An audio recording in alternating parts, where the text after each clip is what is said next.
The sound that broke my world wasn't loud. It was soft. A whisper, a giggle, the rustle of silk sheets that I had picked out myself 3 years ago when Ethan and I first moved into the mansion. I stood frozen in the doorway of our bedroom, my red evening gown suddenly feeling too tight, too bright, too much for this moment that was shattering me into pieces. "Ethan," I whispered, but my voice came out broken. My husband of 5 years didn't even have the decency to look ashamed. He sat up in our bed, his bare chest catching the afternoon light streaming through the windows. Next to him, tangled in those silk sheets, was Sienna, his assistant. The woman who had been in our home countless times, who I had served coffee to, who had smiled at me with those perfect white teeth while planning this betrayal. "Naomi." Ethan said my name like it was an inconvenience. "You're home early." That was it. No apology. No explanation. Just annoyance that I had interrupted. The charity luncheon ended early, I heard myself say, as if that mattered now. As if anything mattered now. "I thought I'd surprise you." Sienna had the nerve to smirk. Actually smirk. She pulled the sheet up over her chest, her blonde hair cascading over her shoulders like she was posing for a magazine. Everything about her was calculated, perfect, predatory. "Well, surprise," Ethan said, swinging his legs out of bed and reaching for his pants. He didn't rush. Didn't apologize. Didn't even try to explain. "Since you're here, we might as well have the conversation I've been putting off." My heart hammered in my chest. What conversation? "I want a divorce." He said it so casually like he was ordering lunch. "This marriage has run its course. You've served your purpose." Served my purpose. The words hit me like a physical blow. I grabbed the doorframe to steady myself.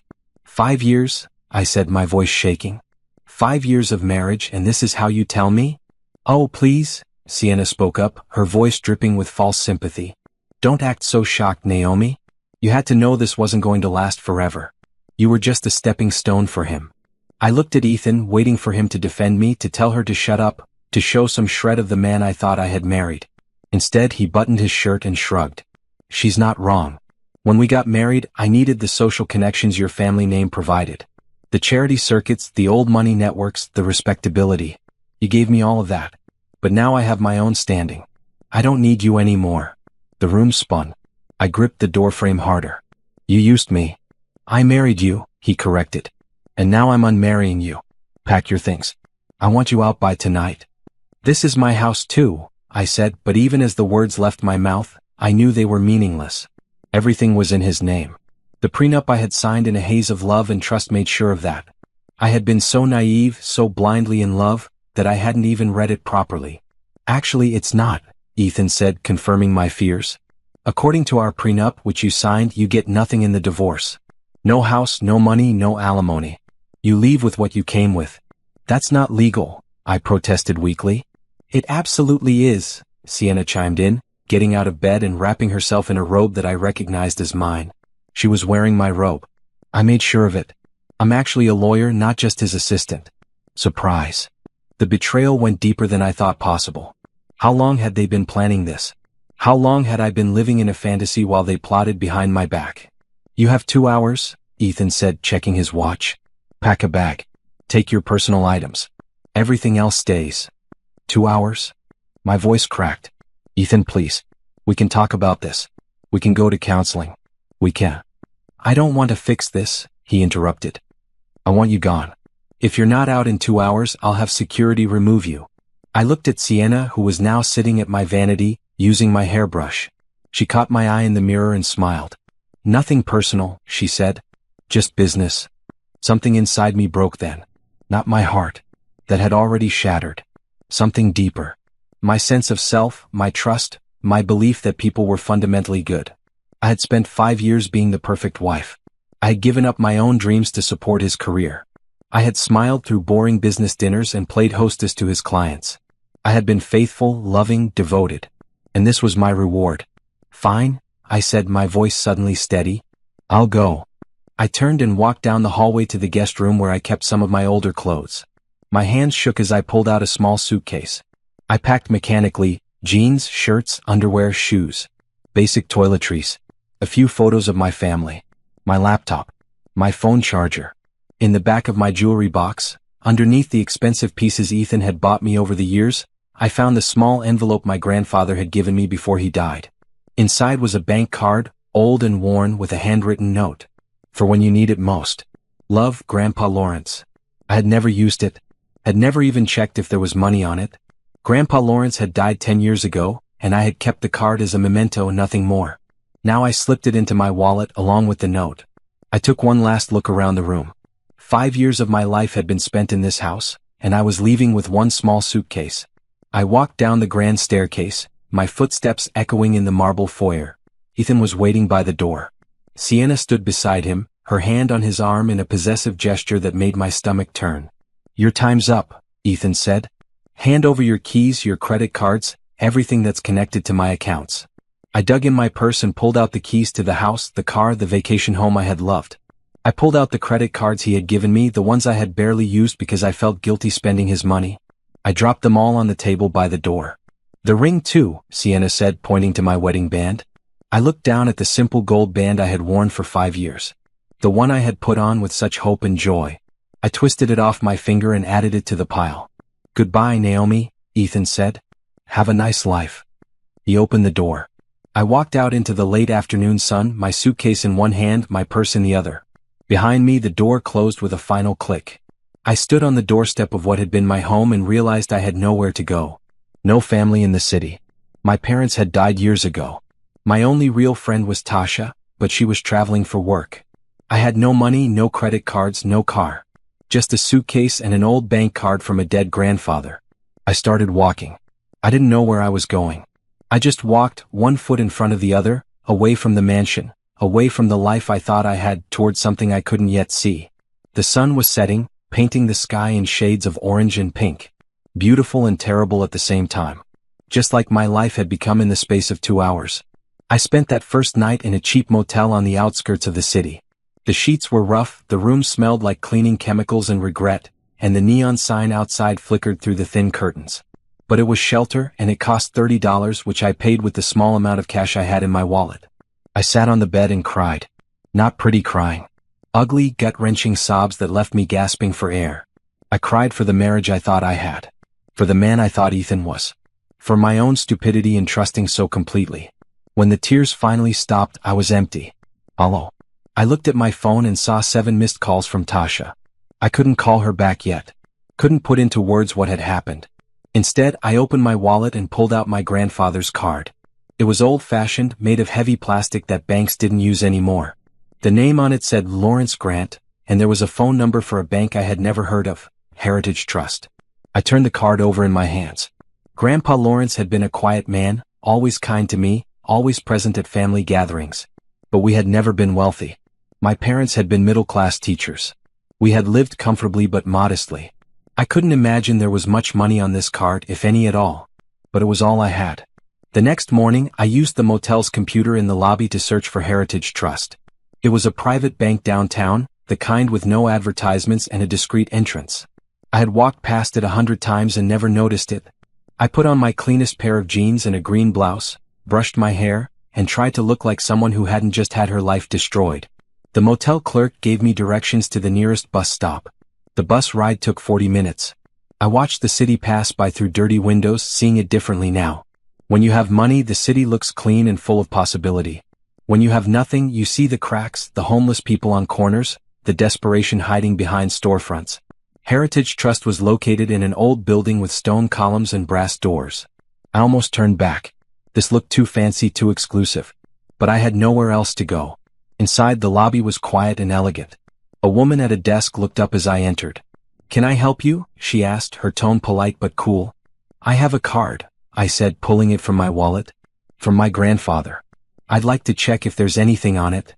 The woman took the card, her expression neutral. Then her eyes widened slightly as she read the name. "One moment, please," she said quickly. "Please have a seat." She disappeared through a door behind her desk. I sat on one of the leather chairs, my suitcase at my feet, feeling more out of place by the second.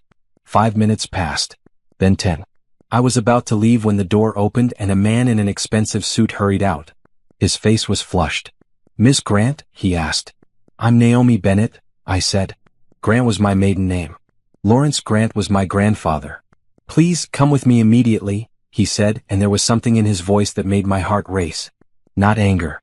Something else. Shock maybe. Or fear. He led me through the door and down a hallway to a private office. Another man was already there, older, with silver hair and kind eyes. "I'm Robert Chin," the older man said, then paused. "Actually, I'm Robert Harrison. Chin is too common, sorry, let me use Harrison. I was your grandfather's private banker and executor of his estate. Please sit down." I sat, clutching my purse in my lap. "I just want to know if there's money on the card. I need somewhere to stay and—" "Ms. Bennett," Robert Harrison interrupted gently. "When did your grandfather give you this card?" "About 10 years ago, right before he died. He said to use it when I needed it most." Robert Harrison exchanged a look with the other banker. "And you've never used it? Never checked the balance?" "No. I kept it as a memento. I didn't think." I trailed off. "Is there money on it?" "Ms. Bennett," Robert Harrison said slowly, carefully, "your grandfather was one of our most valued clients. He maintained his accounts with us for over 50 years. I don't understand. My family wasn't wealthy. We were comfortable but not rich." "Your grandfather was very private about his wealth," Robert Harrison explained. "He made his fortune in real estate and investments, but he lived modestly. He didn't want his family to know because he feared it would change relationships, attract the wrong kind of attention." My head spun. "How much money are we talking about?" Robert Harrison pulled out a file and opened it. "The account connected to this card currently holds $3.7 billion. The room tilted. I gripped the arms of my chair. "That's not possible," I whispered. "It's very possible," Robert Harrison said. "Your grandfather left specific instructions. The money was to be held in trust until you used this card. He knew that if you ever used it, you would need it desperately. He wanted to make sure you had resources when that day came." $3.7 billion. The number was so large it didn't feel real. "There's more," the younger banker said. "We need to inform you that someone has been making inquiries about your grandfather's estate for the past 5 years." "Who?" I asked. "A man named Ethan Bennett." The name hit me like ice water. "My husband." "Yes," Robert Harrison said grimly. "He hired investigators to look into your family history. He discovered that Lawrence Grant had significant wealth. That's documented in our security logs. He's been trying to access information about the estate since shortly after you married. The pieces fell into place with horrible clarity. Ethan hadn't loved me. He had married me for money he thought I would inherit. Money I didn't even know existed." "He knew," I said numbly. "He married me because he thought I was rich." "We believe so," Robert Harrison confirmed. "But your grandfather was very thorough. The money could only be accessed by you personally using this card. No husband, no lawyer, no one else could touch it." I thought about the prenup. About how Ethan had insisted I sign it, claiming it was just to protect both of us. He had been so confident, so sure he would get what he wanted. But he had been wrong. "What happens now?" I asked. "Now," Robert Harrison said with a small smile, "you tell us what you need. This is your money, Ms. Bennett. All of it. You can use it however you want." I sat there trying to process everything. Yesterday I had been kicked out with nothing. Today I was a billionaire. The irony was almost funny. Almost. "I need a place to stay," I said finally. "And I need to understand all of this. I need help." "You'll have it," Robert Harrison promised. "We'll set you up with financial advisors, lawyers, security, whatever you need. Your grandfather trusted us to take care of you, and we will." I looked down at the card in my hand. "Thank you, Grandpa," I thought.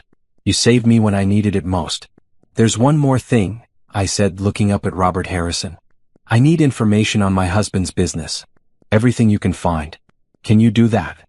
Robert Harrison's smile grew wider. "Absolutely. Give us 24 hours. I walked out of Heritage Trust that day with a new phone, a black credit card connected to my account, and the contact information for a team of professionals who would help me navigate my new reality. The sun was shining. The city looked different again. Full of possibility. Full of hope. And full of opportunities for revenge. The penthouse apartment I rented that week had floor-to-ceiling windows overlooking the city. I stood there in the morning light, wearing comfortable blue jeans and a bright maroon sweater, drinking coffee from a real mug instead of a paper cup, and felt like I was living in someone else's life. $3.7 billion. The number still didn't feel real. Robert Harrison had set me up with a team faster than I thought possible. There was Patricia, a sharp-eyed financial advisor in her 50s who spoke in numbers the way some people spoke in poetry. There was James, a lawyer with steel gray eyes who specialized in divorce and estate law. And there was Monica, a private investigator who had already compiled a file on Ethan that made my blood run cold. They sat around my new dining table, documents spread between us. "Your husband is in serious financial trouble," Monica said, pushing a folder toward me. "His company, Bennett Enterprises, is hemorrhaging money. Has been for about 2 years." I opened the folder. Inside were financial statements, bank records, emails. All legal, Monica assured me. Public records and information from employees willing to talk. "How bad is it?" I asked. "Very bad," Patricia answered. "He's been using personal credit to keep the business afloat. He owes millions to various creditors. The only reason he hasn't declared bankruptcy is that he kept expecting to access your grandfather's money. He thought marrying me would solve all his problems," I said slowly. "Exactly," James confirmed. "We found correspondence between Ethan and his lawyers dating back 6 years. Before he even met you, he hired investigators to find wealthy women he could marry.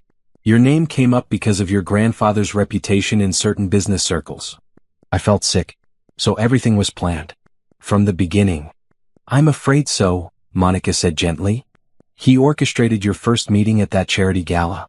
Made sure he was seated next to you. Everything that felt like fate was actually calculation."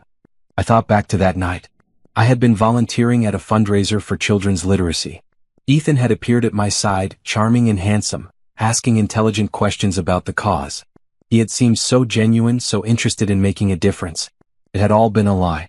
"What about Sienna?" I asked. Monica flipped to another section of the file. "Sienna Wright. She's been his mistress for 3 years. She is indeed a lawyer, but barely. She passed the bar on her 3rd try and worked for a firm that specialized in prenups and divorce law. She helped Ethan craft your prenuptial agreement specifically to leave you with nothing." 3 years, I repeated. "She's been with him for 3 years. More than half our marriage.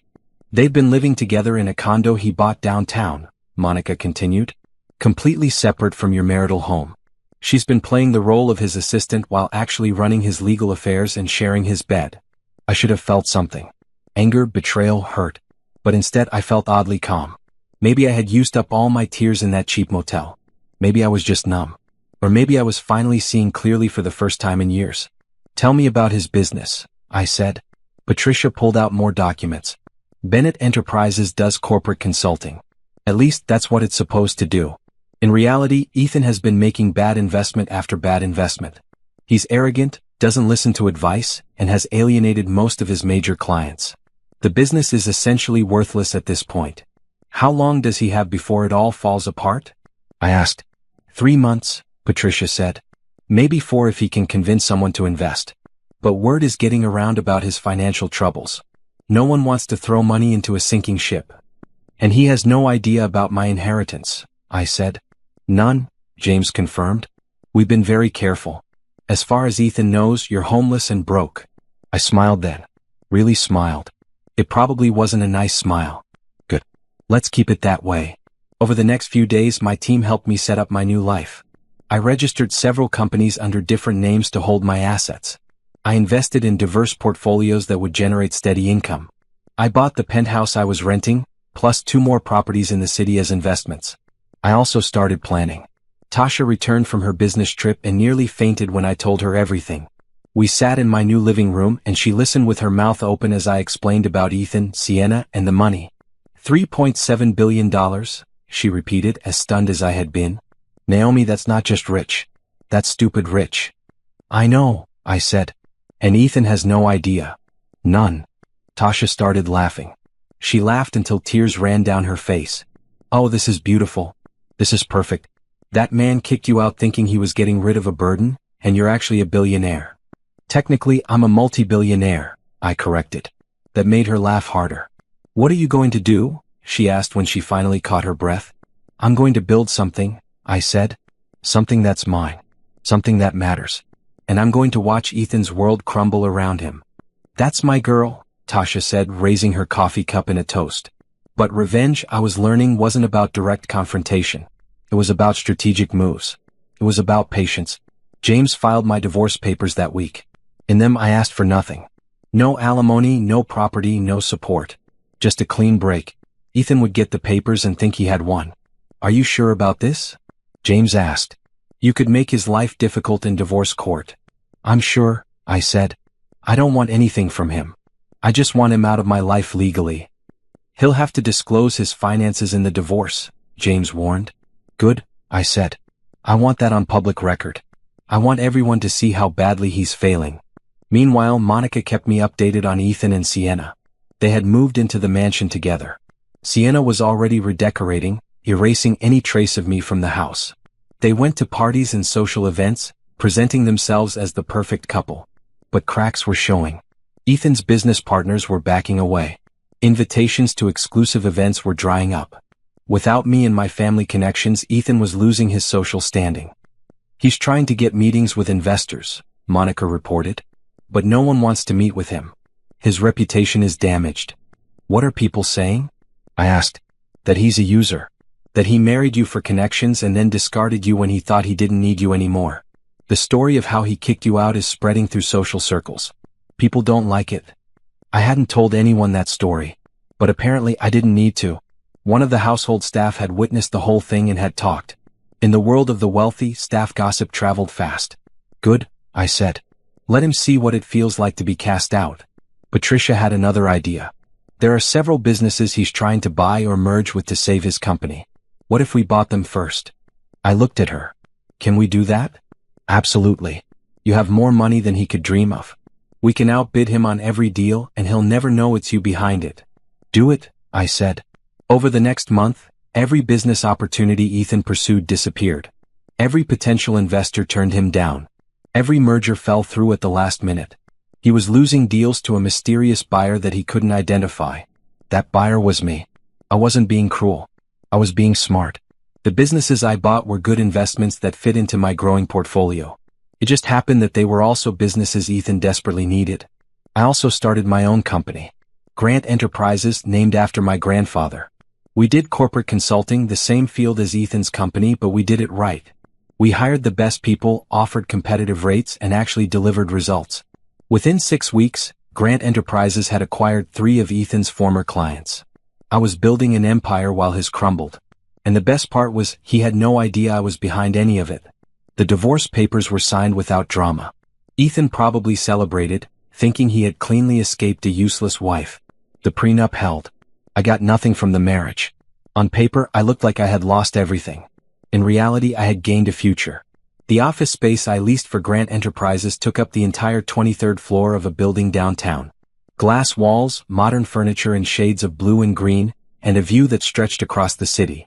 My private office had a desk made of reclaimed wood and a sitting area where I could meet with clients. I hired carefully. People who were talented but had been overlooked. People who deserved a chance. My first executive hire was a woman named Brenda who had worked in corporate consulting for 15 years but had been passed over for promotion repeatedly because she spoke her mind too much. Why do you want to work here? I asked during her interview. You could work anywhere. Brenda looked around my office and then directly at me. Because you're building something real. I've spent 15 years making rich men richer while being told to smile and nod. I want to work somewhere that values actual talent. You're hired? I said. My second hire was Jerome, a financial analyst who had been fired from his last job for reporting his boss's unethical practices. He was brilliant, honest, and exactly the kind of person I wanted on my team. Within 2 months, Grant Enterprises had 20 employees and a reputation for excellence. We took on projects that other consulting firms considered too difficult or not profitable enough. We helped small businesses optimize their operations. We advised nonprofits on financial management. We did work that mattered. And we made money. Lots of it. Tasha helped me navigate the social aspects of my new life. She coached me on which charity events to attend, which social circles to join, how to present myself as a successful businesswoman without revealing the full extent of my wealth. You need to be visible, she said, but mysterious. Let people know you're successful but don't flaunt it. That's how you build real respect. I started attending charity events again but differently than before. When I was married to Ethan, I had been arm candy, a pretty face to photograph next to him. Now I was a donor, a speaker, a person in my own right. At a fundraiser for children's education, I pledged $50,000. The organizer nearly fell over. Miss Grant, she said, I had started using my maiden name professionally, that's incredibly generous. Education matters, I said simply. I want to help. I saw the respect in her eyes. Real respect, not the polite acknowledgement I had received as Ethan's wife. That same night, I ran into some people I had known during my marriage. Women who had pretended to be my friends while probably laughing at me behind my back. "Naomi," one of them said, her smile tight. "We heard about your divorce. How are you managing?" She said it with false concern, clearly expecting me to be broken and desperate. "I'm doing very well," I said pleasantly. "I've started my own company. Grant Enterprises. Perhaps you've heard of it." I saw the flash of surprise in her eyes. She had heard of it. Everyone in business circles was talking about the mysterious new firm that was stealing clients from established companies. "That's you?" she asked. "That's me," I confirmed. I excused myself and moved on, leaving her standing there with her mouth slightly open. The encounter left me feeling powerful. Not in an arrogant way but in a confident way. I was building something real, something that was mine, something that had nothing to do with a man or a marriage. My lawyers kept me updated on Ethan's situation. It was getting worse. Bennett Enterprises just lost another major client, James reported during one of our weekly meetings. That's 5 in 2 months. His revenue is down 60%. "Has he tried to contact Naomi?" Patricia asked. "Not yet," James said. "But he will. When he gets desperate enough, he'll come looking for help." "I won't help him," I said firmly. "I know," James said. "But you should be prepared for the attempt." I had moved past the initial hurt of Ethan's betrayal. Now I just felt nothing when I thought of him. He was irrelevant to my life, a mistake I had learned from and moved past. Sienna, from what Monica reported, was getting frustrated with Ethan. She had thought she was trading up, leaving her position as a mistress to become the wife of a wealthy man. Instead, she was stuck with someone whose business was failing and whose social standing was evaporating. "They had a big fight at a restaurant last week," Monica told me. Loud enough that other diners heard. She was complaining about money, about how things weren't what she expected. "Trouble in paradise," Tasha commented. She had joined me for this meeting, curious about the ongoing drama. "It gets better," Monica continued. "Sienna has been job hunting. She's trying to find a position at a major law firm, but no one will hire her. Her reputation for helping Ethan craft that prenup got around. Other lawyers consider it unethical." "Good," I said. She made her choices. But I wasn't focused on them anymore. I was focused on building my future. I started a foundation in my grandfather's name. The Lawrence Grant Foundation for Education. We provided scholarships to underprivileged students and funded programs in underserved schools. It was the kind of work that made me feel like I was honoring my grandfather's memory while making a real difference. The foundation's first event was a gala dinner. I wore a dress in a deep red color that made me feel powerful. My hair was styled elegantly, and I felt beautiful in a way I hadn't in years. Not beautiful for someone else, but beautiful for myself. Tasha was my date for the evening, stunning in a bright green gown. "You look like a queen," she whispered as we entered the ballroom. "I feel like one," I whispered back. The event raised $2 million for scholarships. I met educators, students, parents, people who were doing real work to make the world better. It was so different from the stuffy business dinners I had attended with Ethan, where everyone was trying to impress everyone else. This felt meaningful. A photographer from a local magazine took my picture. The next week, I was featured in an article about young philanthropists making a difference. The article mentioned my company and my foundation, painting me as a rising star in business and charity. My phone rang off the hook with interview requests. Everyone wanted to know my story. I gave a few carefully chosen interviews, always focusing on my work and my vision for the future, never mentioning my failed marriage or my ex-husband. But people knew. In the way that people always know things in wealthy circles, they knew I was Ethan Bennett's ex-wife. And they were fascinated by my transformation from cast-off spouse to successful businesswoman. "You're becoming famous," Brenda said, showing me an online article about self-made women in business. "I'm not self-made," I said. "I inherited this money." "But you're making something of it," Brenda countered. "You could be sitting on a beach somewhere spending it. Instead, you're building businesses and helping people. That counts." Maybe she was right. I had been given an incredible gift by my grandfather, but I was choosing to use it wisely. I was choosing to build something that would outlast me. One evening, I sat in my penthouse looking out at the city lights. 6 months ago, I had been homeless and heartbroken. Now I had a home, a company, a purpose. I thought about Ethan sometimes, but not with pain. More with a sense of grateful escape. If he hadn't betrayed me, I would still be trapped in that marriage, supporting his failing business, playing the role of the perfect wife while he cheated on me. His betrayal had freed me to become who I was meant to be. My phone buzzed with a text from Tasha. Drinks tomorrow? You've been working too hard. I smiled and texted back. Definitely. I'll pick the place. Life was good. Life was mine. And it was only getting better. Grant Enterprises celebrated its first anniversary with a party at a rooftop venue. String lights created a canopy of stars above us, and my employees mingled with clients and partners. I stood near the railing in a bright blue dress that flowed around me like water, watching my team laugh and celebrate. You did this, Brenda said, appearing at my side with 2 glasses of champagne. Look at what you built in 1 year. I took the glass she offered and clinked it against hers. 50 employees now. 15 major clients. Revenue in the millions. But more than that, we had a reputation for integrity and excellence. We did this, I corrected. All of us. Don't be modest, Jerome joined us, grinning. You took a risk on people no one else would hire. You built something from nothing. That's all you. Not from nothing, I thought. From $3.7 billion and a lot of hurt. But I didn't say that out loud. The party was perfect. No one got too drunk. No one said anything inappropriate. My team was professional, talented, and genuinely happy to be there.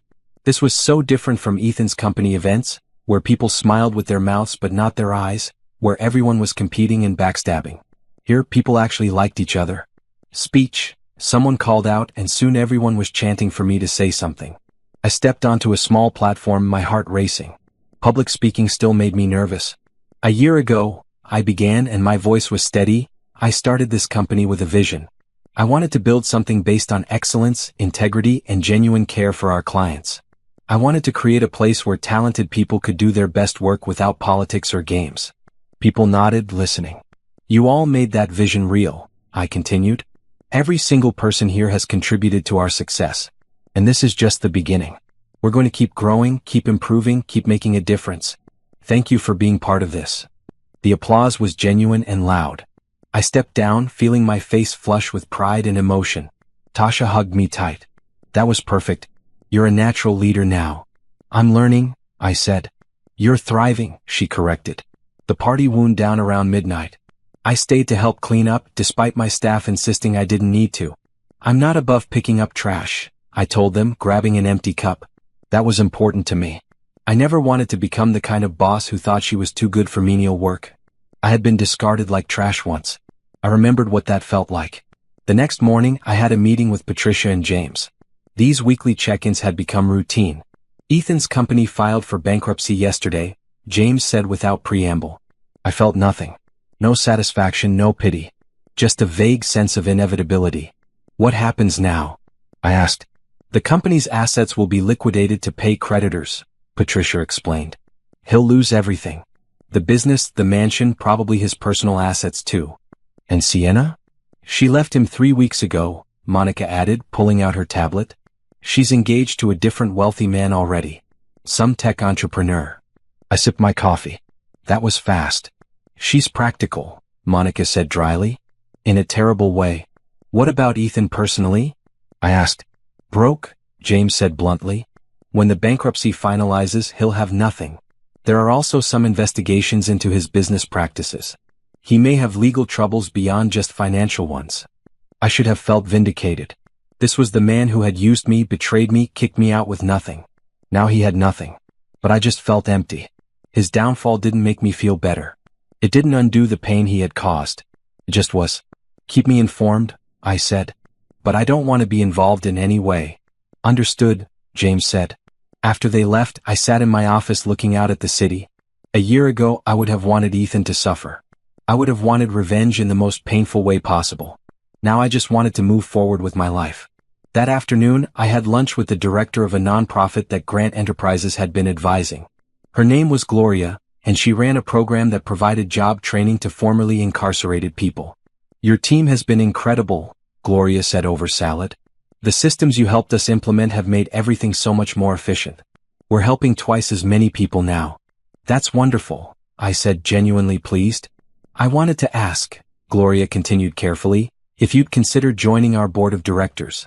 We need people with your business expertise and your heart for the mission. I thought about it. My calendar was full, but this mattered. This was the kind of work that made a real difference. Yes, I said. I'd be honored. Gloria beamed. Thank you. This means so much. As we talked about the nonprofit's future plans, I realized how far I had come. A year ago, I had been sitting in a cheap motel crying. Now I was being asked to serve on boards, to lead, to make decisions that affected people's lives. That evening, Tasha and I went to an art gallery opening. It was a casual event, not a major social occasion, just a local artist showing her work. The paintings were beautiful. Bold colors, abstract shapes that somehow conveyed deep emotion. I found myself drawn to a piece that was all blues and greens, flowing together like water. You're staring at that painting like it holds the secrets of the universe, a voice said beside me. I turned to find a man about my age, dressed casually in jeans and a button-down shirt the color of rust. He had kind eyes and an easy smile. It's beautiful, I said. It is, he agreed. I'm Raphael. The artist is my sister. Naomi, I said, shaking his hand. Your sister is incredibly talented. I'll tell her you said so, Raphael said. She's been terrified all night that no one would like her work. Is this her first show? First major one. She's been painting for years, but this is the first time she's putting it out there for the public. I understood that fear. The vulnerability of showing the world something you created. Well, she's brave, I said. And talented. Raphael and I talked for another 20 minutes. He was an architect, he told me, who specialized in sustainable building design. He loved his work, loved creating spaces that were both beautiful and environmentally responsible. He didn't ask what I did. Didn't try to impress me or network with me. He just talked about his sister's art and his passion for architecture. It was refreshing. I should go find Tasha, I said finally. But it was nice talking to you. You too, Raphael said. Maybe I'll see you at another event sometime. Maybe, I agreed.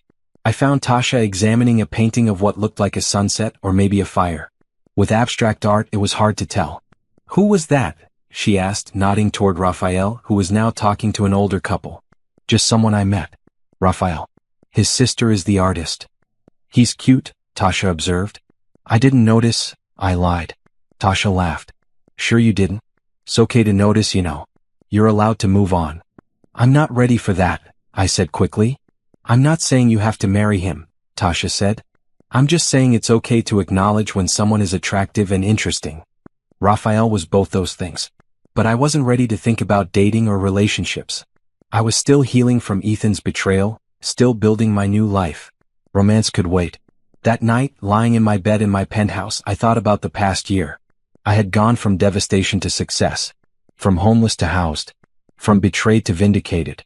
But more than any of that, I had gone from being someone's wife to being my own person.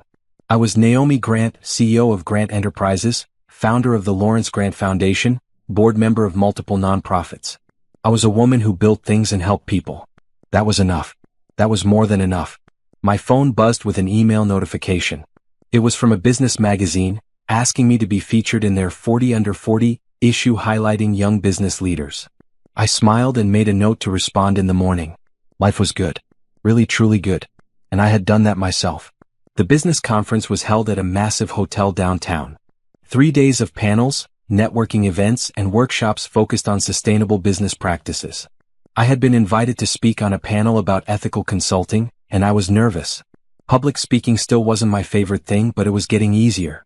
I arrived early on the first day, wearing a professional green suit that made me feel confident.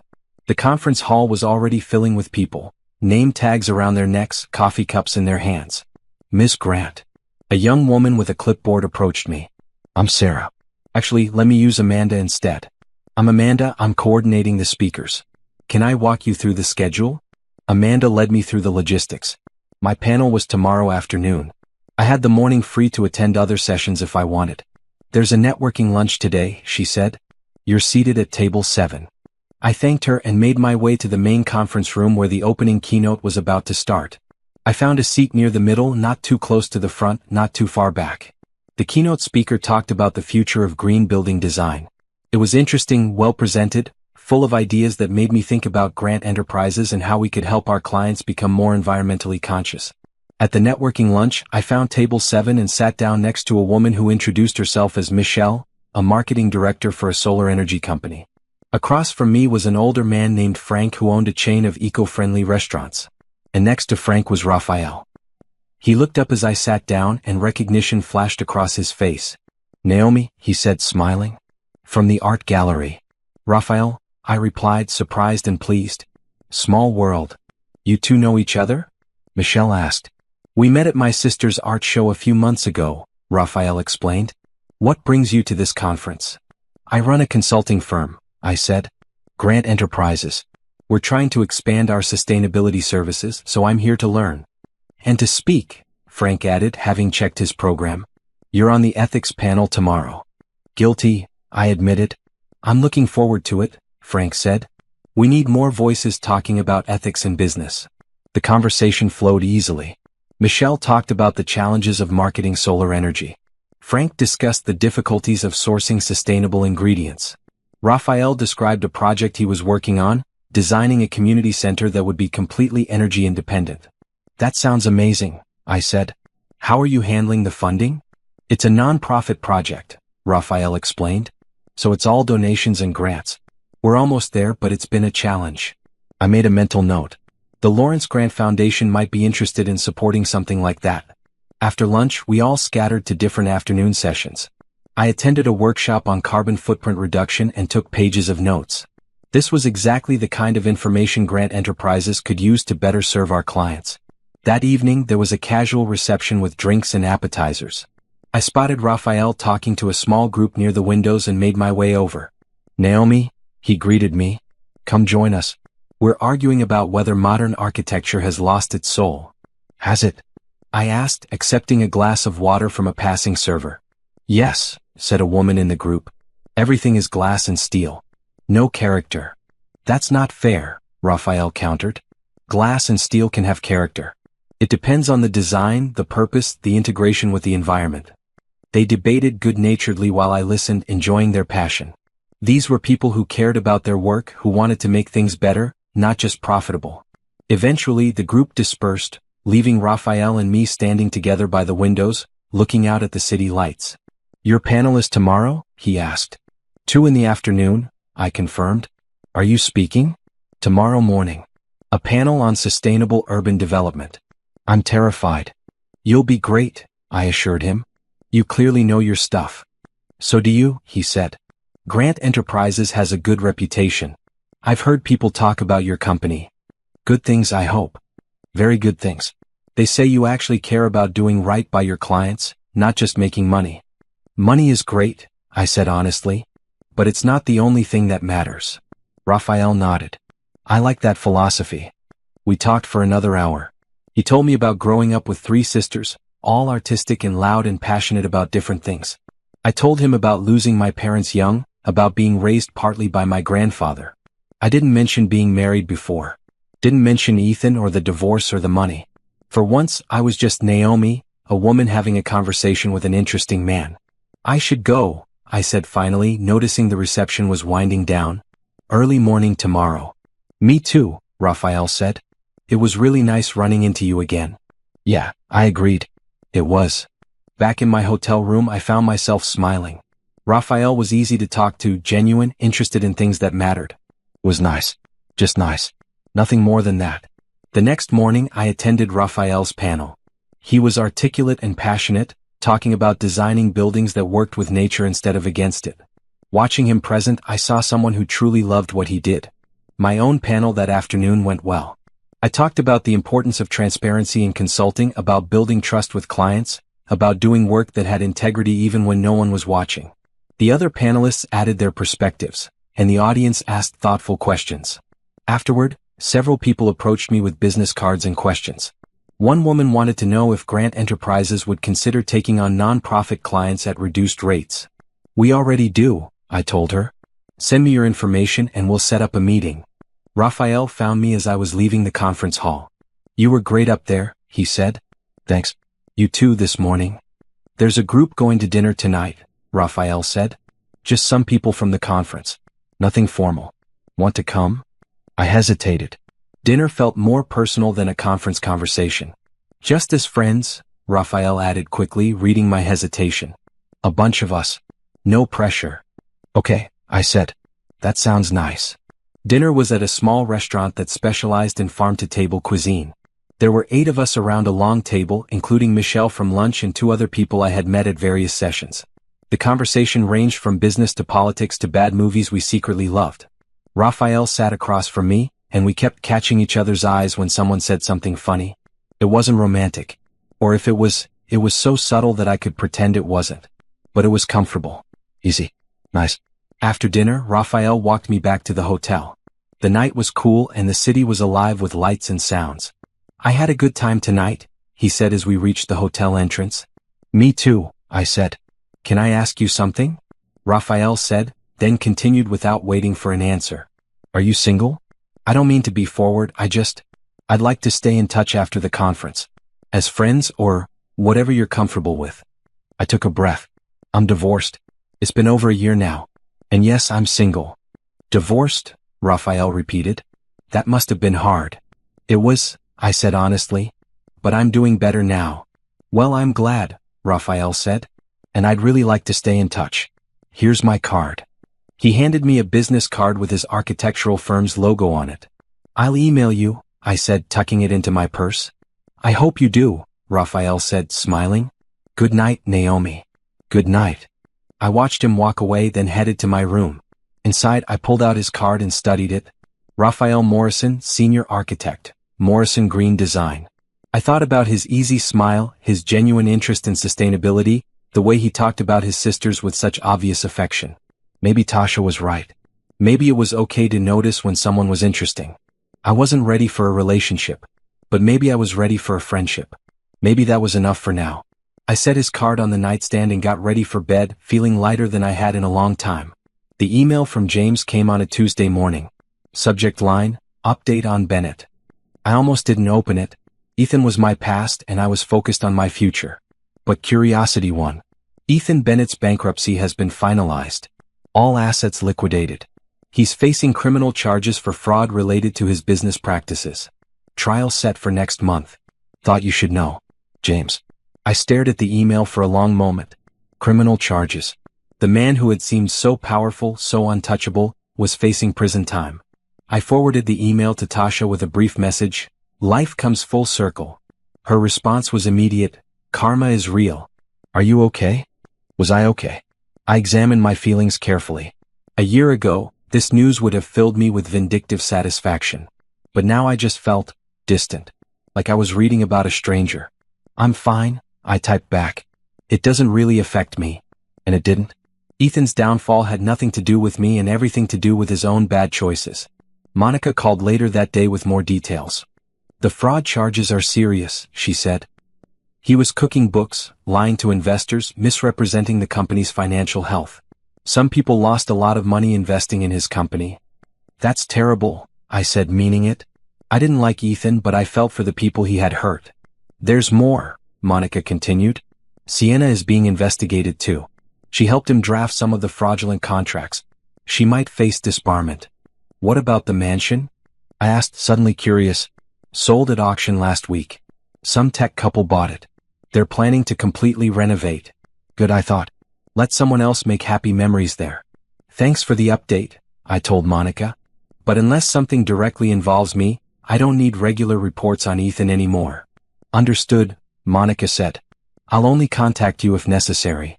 After we hung up, I sat at my desk feeling strangely liberated. For over a year, some part of my mind had been tracking Ethan's downfall, waiting for him to hit bottom. Now he had, and I could finally let go completely. He was no longer my problem. No longer my concern. Just someone I used to know. That afternoon, I had a video call with Raphael. We had been emailing and occasionally talking since the conference 3 months ago. Our conversations were easy, ranging from work projects to random observations about life. You seem happy, Raphael observed during our call. Something good happen? I got closure on something from my past, I said vaguely. It feels good. Closure is important, Raphael agreed. I'm glad. We talked about his community center project. The funding had come through partially thanks to a grant from the Lawrence Grant Foundation, though Raphael didn't know I was behind that donation. We break ground next month, he said, his excitement evident even through the video call. I can't wait to see it come to life. That's wonderful, I said sincerely. You must be proud. I am. And nervous. It's my first project of this scale. You'll do great. After we ended the call, I realized I was smiling. Talking to Raphael always left me feeling lighter, happier. We were friends, nothing more, but it was a good friendship. That evening, Tasha came over for dinner. I had cooked, which was still a novelty. During my marriage, I had rarely cooked because Ethan preferred eating out or having a chef prepare meals. Now I enjoyed it. There was something satisfying about creating a meal with my own hands. This pasta is delicious, Tasha said, twirling noodles around her fork. When did you become a chef? YouTube tutorials, I admitted. I've been teaching myself. Well, you're good at it. We ate in comfortable silence for a while, then Tasha said, So, Raphael. What about him? You talk about him a lot.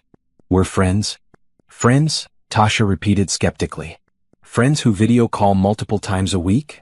Yes, I said firmly. Just friends? I'm not ready for more than that. Okay, Tasha said, backing off. But for the record, I think he'd be good for you. When you're ready. Maybe she was right. But I wasn't ready yet. I was still building myself, still figuring out who I was outside of being someone's wife. A week later, James called with unexpected news. Ethan wants to meet with you. My stomach dropped. Absolutely not. I figured, James said. But I had to ask. He called my office, begging for your contact information. I obviously didn't give it to him. But he's persistent. What does he want? Help, probably. He's desperate. The trial is next week and things aren't looking good for him. That's not my problem, I said coldly. I know. I told him that. But Naomi, he might try to approach you in public. I wanted you to be aware. Great. Just when I thought I was free of him. If he tries to contact me, I'll call the police, I said. Good. You have every right to do that. For the next few days, I was hyper-aware of my surroundings. I varied my routine, always had security nearby, made sure I wasn't alone in vulnerable situations. But Ethan never appeared. His trial came and went. The verdict, guilty on multiple counts of fraud. Sentencing, 7 years in prison. I read about it in the news like everyone else. The articles painted him as a cautionary tale, a man who had it all and threw it away through greed and deception. There was a photo of him being led from the courtroom. He looked smaller somehow, diminished. Not the powerful man I had feared and then hated. Just a regular person who had made terrible choices. I felt nothing. That night I called Tasha. It's over, I told her. Really, truly over. How do you feel? She asked. Free, I said. And I meant it. Ethan was going to prison. Sienna had lost her law license and was nowhere to be found. The mansion I had once called home belonged to someone else. The life I had lived with him had completely dissolved. And I had built something so much better in its place. I thought about the girl I had been, standing on the doorstep with one suitcase, not knowing where to go or what to do. I wished I could go back and tell her that everything would be okay. Better than okay. That she would rise from this devastation stronger and wiser. But she had to walk through the fire to become who I was now. There were no shortcuts through pain. I'm proud of you, Tasha said softly. You handled all of this with so much grace. I don't know about grace, I said. But I handled it. That's all any of us can do. After we hung up, I stood at my window looking out at the city. Somewhere out there, Ethan was probably in a cell, regretting his choices. Somewhere else, Sienna was trying to rebuild a life she had destroyed. But here I was home. Safe. Successful. Happy. I had won not by destroying them, but by building something they could never take away. That was the best revenge of all. Spring arrived with cherry blossoms and longer days. Grant Enterprises was expanding into a second office location, and the Lawrence Grant Foundation had funded scholarships for 200 students. My calendar was full, my work was meaningful, and I was genuinely happy. Raphael and I had fallen into an easy pattern of communication. Video calls twice a week, occasional text messages, and a growing friendship that felt solid and real. I'm going to be in your city next month, Raphael mentioned during one of our calls. For a conference. Would you want to get coffee? Actually meet in person again? My heart did a little flip. Yes, I said. I'd like that. Great. I'll send you my schedule when it's finalized. After the call ended, I sat with the fluttery feeling in my chest. It was nervousness and excitement mixed together. I liked Raphael. Really liked him. But I was also terrified. What if I wasn't ready? What if I couldn't trust again? What if I brought all my baggage from Ethan into whatever this was with Raphael? I called Tasha. I think I'm ready to date again, I blurted out as soon as she answered. Finally, she said. I've been waiting for you to admit it. But what if I'm not really ready? What if I think I am, but then I panic? Then you panic, Tasha said calmly. And Raphael will either understand or he won't. But Naomi, you can't let fear of what happened with Ethan stop you from living your life. She was right. I knew she was right. He's coming here next month, I said. We're getting coffee. Coffee is perfect. Low pressure. Public place. You can do this. I could do this. Raphael arrived on a Thursday. We met at a small cafe near my office, the kind of place with mismatched chairs and local art on the walls. He was wearing jeans and a blue shirt and he looked good. Really good. Naomi, he said standing when I entered. It's so good to see you in person again. You too, I said feeling shy suddenly. We ordered coffee and found a quiet corner table. The conversation started a bit awkwardly, but quickly found its rhythm. We talked about work, about his sisters, about a book we had both recently read. Can I ask you something personal? Raphael said after a while. Sure. Your divorce. I know you mentioned it briefly at the conference, but you never really talked about it. Was it bad? I considered how much to tell him. I had been keeping so much private, protecting myself by not sharing my story. It was terrible, I said finally. He cheated on me with his assistant. Kicked me out with nothing. Made me feel worthless. Raphael's expression darkened. I'm sorry. You didn't deserve that. No, I didn't, I agreed. But I survived it. More than survived. I built a life I actually love. You did, Raphael said softly. That takes real strength. We sat in silence for a moment, comfortable despite the heavy topic. I should tell you something too, Raphael said. I was engaged once. About 5 years ago. She left me for someone with more money, more status. It hurt a lot. I'm sorry, I said, understanding that pain intimately. It taught me what I don't want, Raphael continued. I don't want someone who cares about status or money or impressing people. I want someone real. Someone who knows what actually matters. He looked at me when he said it and I felt that flutter again. Is this a date?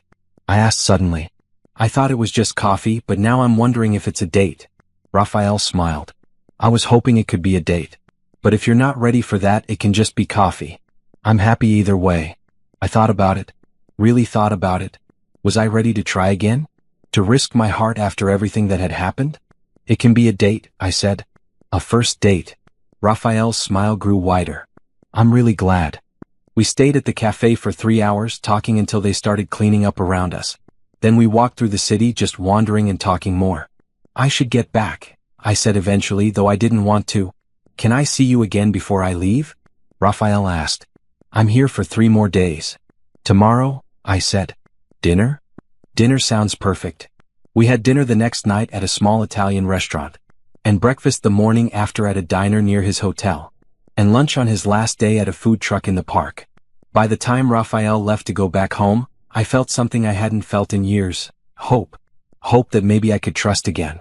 Hope that maybe love didn't have to hurt. I really like you, Raphael said at the airport before his flight. I know we're in different cities, but I'd like to keep seeing you. If you want that too. I do, I said. I really do. He kissed my cheek, gentle and sweet, and then he was gone. I drove home feeling like I was floating. Tasha called before I even made it back to my penthouse. Well, she demanded. How did it go? Really well, I said, unable to keep the smile out of my voice. He's coming back next month. And I'm thinking about visiting him. You're dating? Tasha said, delighted. You're actually dating again. I'm dating again, I confirmed.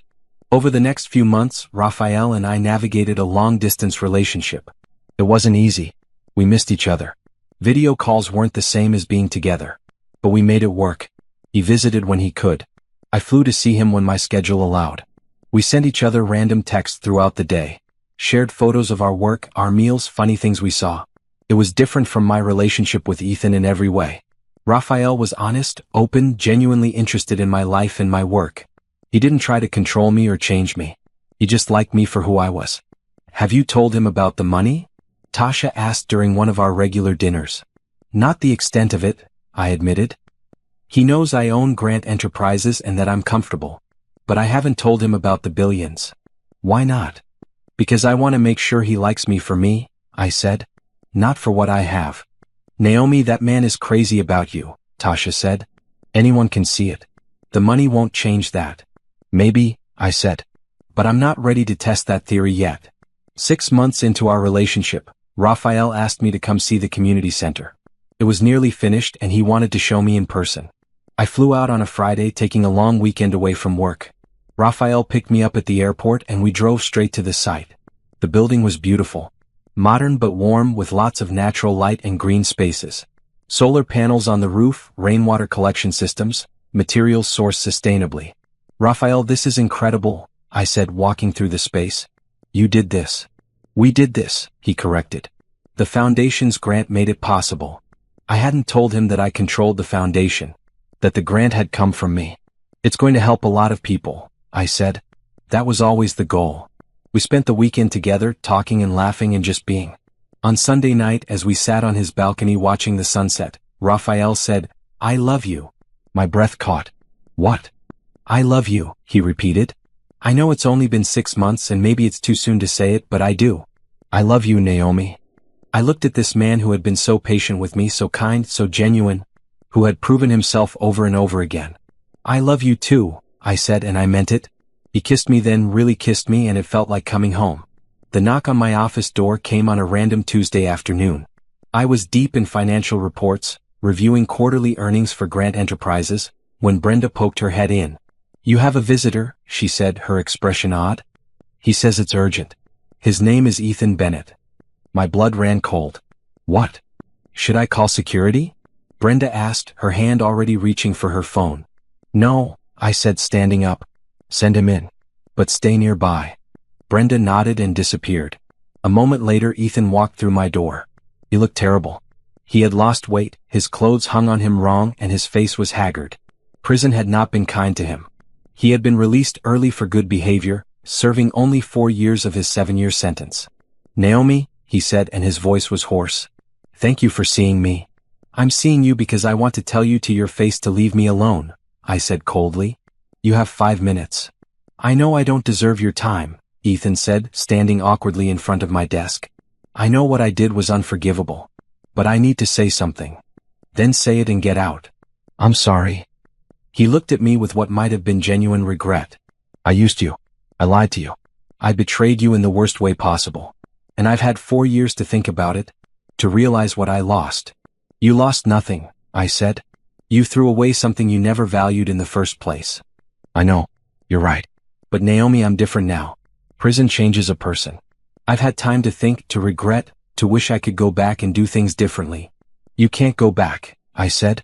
What's done is done. I know. But I was hoping, maybe we could start over. I know it's a lot to ask, but... Stop, I interrupted, standing up. You came here to ask me to take you back? I came to ask for a chance, Ethan said desperately.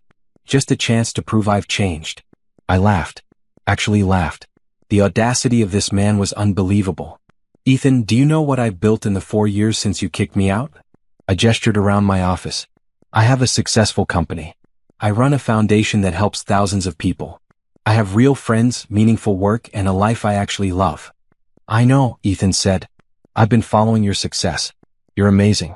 You always were. I was just too stupid to see it. You're right. You were stupid. But do you know what the best part of all this is? I walked around my desk to stand in front of him. I don't need you. I don't want you. And I certainly don't owe you anything. I'm broke, Ethan said quietly. I have nothing. No job, no money, nowhere to live. I thought maybe you could help me get back on my feet. Just a loan or maybe a job at your company? No. Naomi, please? No, I repeated firmly. You made your choices, Ethan. You used me, betrayed me, and kicked me out with nothing. Now you're experiencing what that feels like. And I have absolutely no sympathy for you. I made mistakes, Ethan pleaded. But I've paid for them. 4 years in prison. I've lost everything. And whose fault is that? I asked. You committed fraud. You lied to investors. You destroyed people's lives to make money. You went to prison because you're a criminal, not because of bad luck.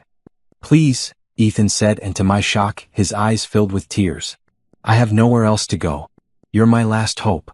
I'm not your anything, I said. You need to leave now. If you ever loved me at all. I did love you, I interrupted. I loved you completely. I was a good wife to you. And you threw me away like garbage. Now you want me to rescue you? No, absolutely not. What am I supposed to do? Ethan asked, his voice breaking. Figure it out, I said without sympathy. Get a job. Any job. Work your way back up. Do what everyone else does when they hit rock bottom. But don't come here expecting me to save you. I'm sorry, Ethan said again. I'm so sorry for everything. I'm sure you are, I said. Sorry you got caught. Sorry you went to prison. Sorry you lost everything. But are you actually sorry for what you did to me? Or are you just sorry you're facing consequences? Ethan didn't answer. That's what I thought, I said. Now get out of my office. And Ethan, don't ever contact me again. If you do, I'll file a restraining order. Naomi, get out. He left, shoulders slumped, looking defeated. I watched him go and felt absolutely nothing. Brenda appeared in the doorway. Are you okay? I'm fine, I said, and I was. Actually, I'm better than fine. That was closure. He looked terrible, Brenda observed. He made his choices. Now he gets to live with them. That evening I called Raphael and told him what happened. He asked you to take him back? Raphael said, incredulous. And to give him money. The nerve of that man. Are you okay? I'm great, I said honestly. I finally got to say everything I needed to say to him. I told him exactly what he was and what he'd done. And then I sent him away. Good, Raphael said. He doesn't deserve a second of your time. No, he doesn't. We talked for a while longer, then Raphael said, I've been thinking about something. What? My firm has been talking about opening an office in your city. And I've been thinking about volunteering to head it up. My heart skipped a beat. Really? Really? I miss you. Video calls are great, but I want to actually be with you. If that's something you'd want. I'd want that, I said, unable to keep the joy out of my voice. I'd want that very much. Then I'll talk to my partners. Maybe we can make this happen. After we hung up, I sat in my living room feeling peaceful. Ethan was gone. Really, truly gone. I had faced him, told him off, and sent him away. And Raphael might be moving here. My life was coming together in ways I never could have imagined 4 years ago. A week later, I got a call from Monica. Sienna tried to contact you, she reported. She called Grant Enterprises asking for you. What did she want? She didn't say. But I thought you should know. Block her number, I said. I don't want to hear from her any more than I want to hear from Ethan. Will do. I thought about Sienna. The woman who had helped destroy my marriage, who had smiled at me while sleeping with my husband. She had lost her law license, her reputation, everything she had schemed to get. I didn't care what she wanted. She was as irrelevant to my life as Ethan was. That chapter was closed. The book was finished. I was moving on to a new story entirely. And in this story, I was the hero, not the victim. 18 months later, I stood in my grandfather's favorite park, wearing a dress the color of deep maroon that flowed around me like water. Tasha stood beside me in a bright green dress, holding a small bouquet. Ready? She asked. Ready, I confirmed. Raphael waited for me under an arch decorated with flowers. He wore a gray suit with a blue tie, and his smile when he saw me was everything. We had decided to keep the wedding small. Just close friends and family. No big society event, no cameras, no pretense. Just the people who mattered celebrating two people who loved each other. I walked to Raphael without anyone giving me away. I was giving myself to this marriage freely and fully. You look beautiful, Raphael whispered as I reached him. You look pretty good yourself, I whispered back. The ceremony was simple and heartfelt. We wrote our own vows. Raphael promised to always be honest with me, to support my dreams, to love me for exactly who I was. I promised to trust him, to build a life together based on mutual respect, to never let fear stop me from loving fully. When we kissed, I felt complete joy. No doubt, no fear. Just happiness. The reception was held at a small restaurant we both loved. There were no assigned seats, no formal speeches. Just good food, better company, and lots of laughter. Brenda gave a toast about how I had built Grant Enterprises into something meaningful. Jerome talked about how I had given him a chance when no one else would. Tasha made everyone cry with stories about our friendship and how proud she was of who I had become. Raphael's sisters performed a song they had written for us. It was beautiful and silly and perfect. As the evening wound down, Raphael and I stood on the restaurant's patio, looking out at the city lights. Mrs. Morrison, Raphael said, testing out my new name. Ms. Grant Morrison, I corrected with a smile. I had kept my grandfather's name professionally but added Raphael's to honor our marriage. My wife, Raphael said, pulling me close. That sounds good. It does, I agreed. I thought about the journey that had brought me here. The betrayal, the devastation, the discovery of my grandfather's gift. The slow rebuilding of my life and my self-worth. The friendships that had sustained me. The business I had built. The love I had found. What are you thinking about? Raphael asked. About how 4 years ago I thought my life was over, I said. And how wrong I was. It was just beginning. I'm glad it was beginning, Raphael said. Because it led you to me. It led me to myself first, I corrected gently. And then to you. Even better, Raphael agreed. We had bought a house together, a beautiful place with big windows and a garden. Raphael had designed an addition to give me an office where I could work from home. We were planning to start a family in a few years, but for now we were just enjoying being together. Grant Enterprises continued to grow. We had 3 offices now and over 200 employees. The Lawrence Grant Foundation had funded scholarships for over 1,000 students. I sat on boards of multiple nonprofits. I mentored young women starting their own businesses. I gave talks about resilience and rebuilding. And I was happy. Really genuinely happy. Not because of money, though the financial security was nice. Not because of success, though I was proud of what I had built. But because I had found myself. I had discovered my own strength, my own worth, my own voice. Ethan had tried to break me, but he had actually freed me. A few months after the wedding, I received a letter. It was from a women's shelter, thanking the Lawrence Grant Foundation for a recent grant that would help them expand their services. Attached was a note from one of the residents. She wrote about how her husband had kicked her out with nothing, how she had felt worthless and alone. But the shelter had helped her, and now she was taking business classes and planning to start her own company. I want to be like Naomi Grant, she wrote. I want to turn my pain into purpose. I cried reading that letter, because I remembered being that woman. I remembered feeling worthless and alone. And I was so grateful that I could help others avoid that same pain.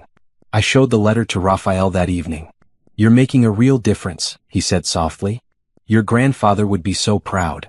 I hope so, I said. I like to think I'm honoring his memory by using his gift wisely. You are, Raphael assured me. You absolutely are. That night, lying in bed next to my husband, I thought about the old bank card that had changed my life. It sat in a frame now in my office, next to my grandfather's photo. For when you need it most, his note had said. He had known somehow that I would need it, that I would face a moment when everything fell apart, and he had made sure I would have resources to rebuild. But the money had just been a tool. The real gift had been the opportunity to discover who I was when everything else was stripped away. I was strong. I was capable. I was worthy of love and respect, and I had built a life that proved it. I love you, I whispered to Raphael. I love you too, he murmured sleepily. I closed my eyes, content and at peace. The girl who had stood on a doorstep with one suitcase would be proud of the woman I had become. I had survived. I had thrived. I had won. Not by destroying my ex-husband, though he had destroyed himself just fine, but by building something beautiful out of the ashes of my old life. That was my revenge. That was my victory. And that was my happy ending. 5 years later, Grant Enterprises was valued at over $1 billion. The Lawrence Grant Foundation had helped 10,000 students attend college. Raphael and I had 2 children, a girl and a boy, who grew up knowing they were loved unconditionally. I never saw Ethan again. I heard through the grapevine that he eventually found work at a small accounting firm, living a modest life, paying his debts. I hoped he had learned something from his mistakes. Sienna disappeared entirely. No one knew where she went or what she did. I didn't care. My story wasn't about them. It had never been about them. It was about a woman who lost everything and built something better. A woman who turned betrayal into purpose and pain into power. It was about me. And it had a very happy ending indeed.